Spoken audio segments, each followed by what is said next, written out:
Olá, aqui é Rodrigo Rufino, o seu anfitrião. Antes de começar com esse episódio de Projeto Paura, eu vou fazer um aviso aqui. Vocês vão perceber que em alguns trechos do áudio haverá ruídos, interferência de som de grilos e cigarras. Eu pensei até em regravar esses trechos e poder editá-los de novo, mas a coisa tá meio difícil ultimamente.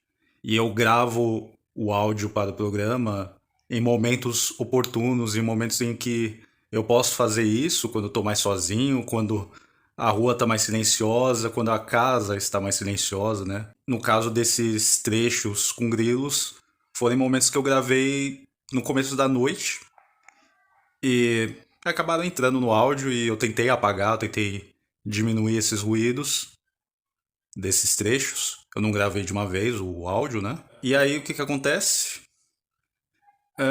Eu pensei, vou deixar.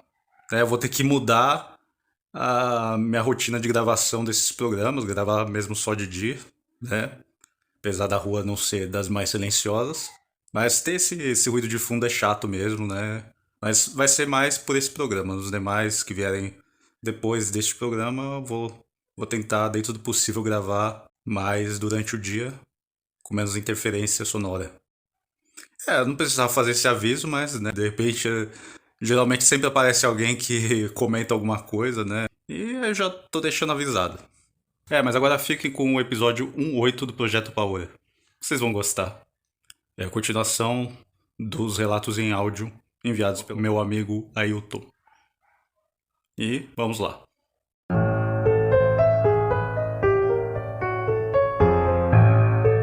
Este é o Projeto Paura, apresentado por Rodrigo Rufino. Envie seu relato por e-mail para o e-mail projetopauraprofunda@gmail.com. Coloque no assunto o relato mais o título do relato e avise se posso dizer o seu nome. Você também pode enviar seu relato por DM no Instagram, @projetopaura.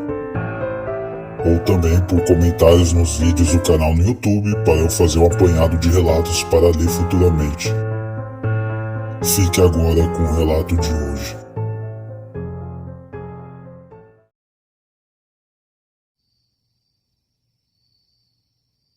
Boa noite. Seja bem-vindo ao Projeto Paura. Aqui quem fala é Rodrigo Rufino, o seu anfitrião. Desta vez eu trago o segundo relato enviado por áudio de meu amigo Ailton Passarinho. E como é um relato mais longo e ainda eu não tenho a possibilidade de fazer episódios mais longos, como eu já tinha explicado no episódio anterior, eu optei por tocar esses relatos, cada um em um episódio diferente. No primeiro relato, ele nos conta sobre a visão estranha que teve de uma garota deitada junto dele no berço quando ele era pequeno. Nesse segundo relato, já adulto, o Ailton conta sobre outro acontecimento bem estranho, mas que desta vez teve testemunhas. Fique agora com o relato Uma Noite Longa. Já volto com os comentários a respeito. Aconteceu, eu creio, que em torno de 2008. Eu havia sido diagnosticado há 2 anos antes com um transtorno do pânico. E até então fazia uso de alguns medicamentos, mas eles ainda não surtiam o efeito necessário para controlar as crises que eu tinha, que era de morte iminente. Você acha que vai morrer, você acha que vai parar de respirar, que você vai morrer. Esse é o sentimento de quem tem o transtorno do pânico, que é diferente de quem tem síndrome do pânico. Não é medo de sair de casa, não é isso. É outra coisa. É um outro tipo de sentimento. É sentimento de morte mesmo, de que você vai morrer. Bom, eu trabalhava, meu ex-companheiro também trabalhava durante o dia inteiro, cada um na sua área, e eram trabalhos muito pesados, assim. Eu trabalhava com turismo corporativo, sócio do meu ex-companheiro, que trabalhava com... Ainda trabalhamos e somos sócios até hoje, nessas pequenas empresas, na área artística. A gente é aqui responsável por pagar cachês a artistas que fazem filmes, comerciais, novelas, shows, peça de teatro, etc, propaganda. Então é assim, é muito atribulado. E o meu turismo corporativo também é bem pesado. A gente lidava com pessoas muito difíceis. E então a família do Maurício toda é de Minas, numa região próxima à divisa do estado do Rio com o estado de Minas Gerais. Fica perto de Juiz de Fora, na região. 30 quilômetros da divisa, a cidade dele fica a 30 quilômetros da divisa. É uma viagem de carro, eu fazia em 7, 8 horas, porque você pega a Dutra, você pega a rodovia do Aço, que na época ela era bem perigosa, e depois você pega mais um trechinho que vai ligar a BR-040, que é a Rio-Brasília. A cidadezinha dele fica no meio desse amontoado de estradas aí. E como a gente ficava muito cansado e só eu dirigia, nós sempre optávamos por parar num hotel em Volta Redonda, no estado do Rio, próximo à Dutra, que já eram 3 horas e meia de viagem andada. Então a gente chegava no hotel por volta de 11h30, meia-noite, para poder seguir no dia seguinte a viagem com mais tranquilidade, com mais segurança. Porque ir direto até Minas, saindo de São Paulo, eu ia chegar lá 3, 4 horas da manhã. E a estrada realmente era muito perigosa à noite. Então nós escolhíamos esse hotel porque ele aceitava pet. Sempre tivemos cachorro.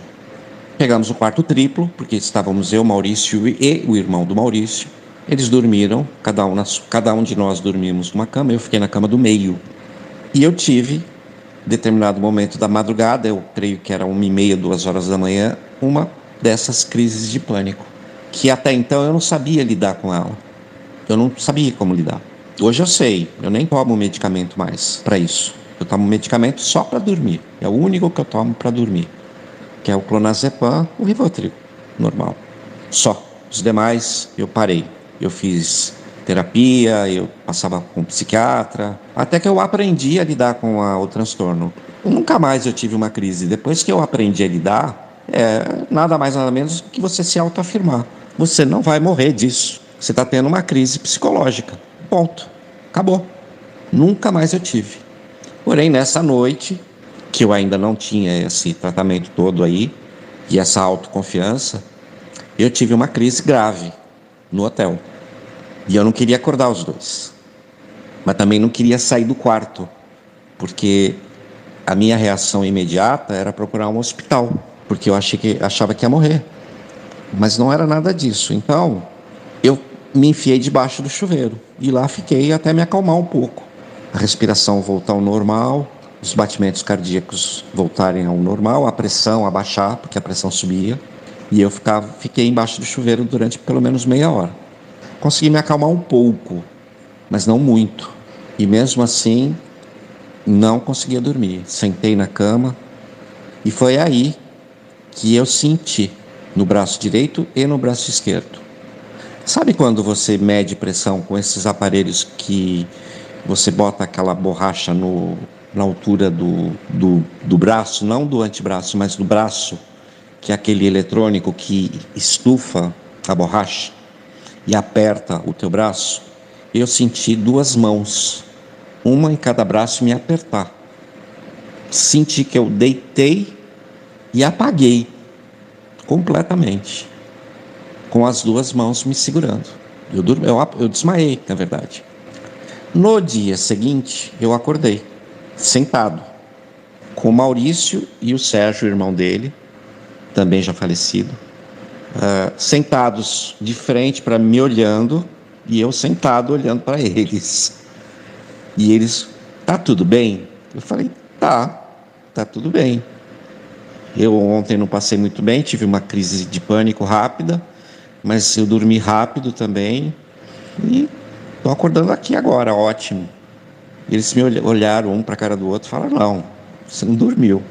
Você passou a noite inteira de olho aberto, conversando com 2 pessoas. Só que nenhum de nós dois entendeu nada do que você disse. Você não falava coisa conexa, coisa com coisa. E você olhava para um lado e olhava para o outro. Portanto, você olhava para 2 pessoas. Você não se lembra de nada? Eu falei, eu não. Eu lembro de ter dormido e acordado agora. Só. Eles falaram, não. Você passou a noite inteira conversando com 2 pessoas diferentes. Hoje eu sei quem são, tá? Era minha mãe e era o Gil, o meu primeiro amor, que morreu de câncer em 1992. Eu sei que foram eles. Eu acho que foram eles. Não, eu sei que foram eles. Eu tenho certeza absoluta que foram eles que vieram para me salvar, para me proteger, entendeu? É isso. Então esse foi testemunhado, mas foi testemunhado dessa forma. Eles não viram ninguém, não viram nada, apenas viram um doido sentado na cama, falando coisas desconexas durante uma madrugada inteira, deixando os dois de cabelo em pé, e eu acordei pleno, acordei ótimo, dirigi muito bem, e isso, essa é a história. Eles ficaram me olhando com cara de ué, né? Claro, óbvio, mas, sei lá, pra mim foi uma experiência boa. Eu não vejo como uma experiência sobrenatural ou assustadora, não. Foi uma experiência confortante, foi uma experiência boa. Toda a vida eu sempre pedi para poder ter um contato com as pessoas, como o meu irmão, que ele morreu por falta de transplante cardíaco. Ele ficou mais de 10 anos na fila esperando. Não conseguiu um doador, acabou morrendo. Ele prometia para mim, e ele era de mesa branca, fervoroso. Ele prometeu para mim que ele viria um dia falar comigo. Estou esperando, já tem 3 anos e até hoje nada. E sempre rezei pelo Gil e pela minha mãe, pedindo para eles um dia falarem comigo, nem que fosse em sonho. Pena que eu não lembro. Falaram, mas eu não lembro. É isso. Espero que você tenha curtido. Agradeço mais uma vez por seu relato, meu querido amigo. Primeiramente, obrigado pela confiança em você se abrir sobre o lado mais pessoal desses acontecimentos, a questão do transtorno do pânico e tal. Eu não sabia que havia essa diferença entre transtorno do pânico e síndrome do pânico. Gostei do esclarecimento. Toda a contextualização, né, que você faz. E a questão da saúde mental é bem importante. Isso que você disse sobre depois ter aprendido a lidar melhor com a sua condição, isso mais tarde, né? Que é uma coisa com a qual eu me relaciono porque eu tenho minhas questões e também eu passei por um processo assim bem parecido de afirmar que eu consigo lidar melhor com a situação, que eu consigo entender melhor a situação. Eu gostei disso, é bem importante, né? A gente tem várias maneiras de lidar com alguma situação, a parte de ser medicado é importante quando é necessário, né? E às vezes acaba sendo necessário para a vida toda, mas você parou com a medicação porque você conseguiu aprender como lidar com a situação. No meu caso também, eu tenho, né, tenho ansiedade, eu tenho toque, e é uma coisa mais complicada assim de falar aqui, né, porque é uma coisa mais pessoal, mas eu gostei de conseguir me relacionar em relação a isso, né? É bem interessante. E na ocasião do episódio que você relatou, acabou sendo o estopim, né, para esses acontecimentos do segundo relato, que é bem intrigante, principalmente porque você apagou ou você se viu apagando, mas não soube que esteve falando, que esteve conversando com 2 pessoas muito importantes em sua vida, né? Pessoas que já tinham partido. Você passou a noite toda, né, tendo esse contato, essa conversa, mas tem um lado assombroso sim, né? Apesar de você ter dito que não considera a história sobrenatural, né, ou assombrosa, mas tem esse lado assombroso sim, porque eu vejo dessa maneira, porque tem esse detalhe estranho de você não ter lembrado da conversa, né? É uma coisa assim bem curiosa.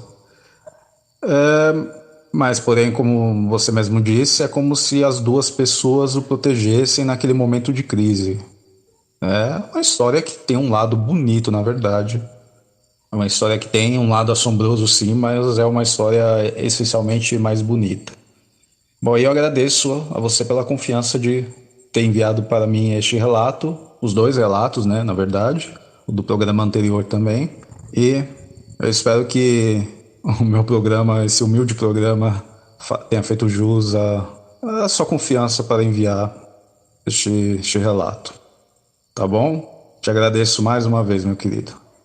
E você, caro ouvinte, se tiver algum relato estranho, sobrenatural, ufológico, etc e tal, que você queira dividir conosco, que queira que eu leia e comente, podendo ser um relato seu ou de alguém que você conhece, algum causo que você ouviu, você pode enviar o relato por e-mail para projetopauraprofunda@gmail.com ou por DM no Instagram, o arroba é Projeto Paura, ou ainda nos comentários dos vídeos dos episódios no canal do YouTube para eu fazer uma coletânea de relatos para serem lidos em episódios futuros. Saiba que seu relato será tratado com merecido respeito, assim como a sua visão pessoal a respeito dos acontecimentos.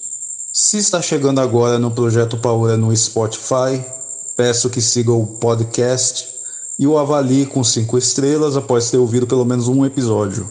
Se estiver chegando no YouTube, que o arroba também é Projeto Paura, igual é no Instagram, eu peço que considere se inscrever no canal e ativar o sininho de notificações. O Projeto Paura precisa de sua participação para seguir em frente, para que seja longevo, né, com o seu engajamento, os seus relatos, etc. e tal.